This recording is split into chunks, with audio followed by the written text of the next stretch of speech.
ever drank on the job, then you know the level of anxiety that comes with drinking on the job. But of course, when I drink, I made it my mission to ruin my life, and slowly but surely, we were getting there. So in this one job I had about 10 years ago, lost our manager, not lost. We knew where she was. She didn't she actually lost her job doing some sketchy stuff I probably can't say on the internet. So it was like we were a bunch of kids with no parents home. Bunch of kittens. And what do kids do when the parents aren't home? They party. We were having mimosas with our morning meeting, and when the meeting ended, I wanted the party to keep going. So what did my little pea brain tell me to do? To walk over to the liquor store and get a bottle of Jack Daniels.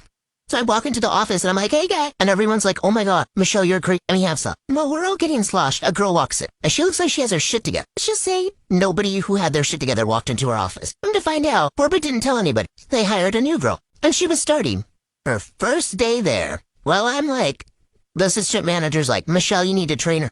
I was like, oh shit. So I'm like trying to sober up. I'm like, okay, you gotta teach this girl how to do this job, even though right now you can't even do this job. So I'm sitting there with homegirl. I'll never forget. I was trying to be comfy. I was trying to be cool. I was like, Michelle, she doesn't know, even though you reek of Jack Daniels like it's your cologne scent. Cologne?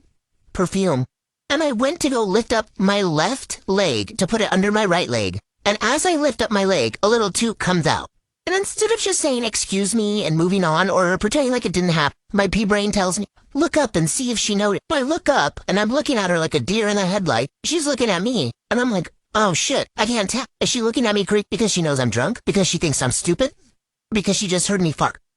Who knows? But anyways, the assistant manager's like, Michelle, you need to show her around the property. Here are the golf cart keys. And I may have drank on the job, but I never drank and drove, and I'm proud of that. So I was like, oh, here you go, you can practice driving it, and I have to teach this girl how to drive a golf cart, even though I shouldn't be driving a golf cart. So I get in the passenger seat, and homegirl is swerving. I felt like she was doing it on purpose.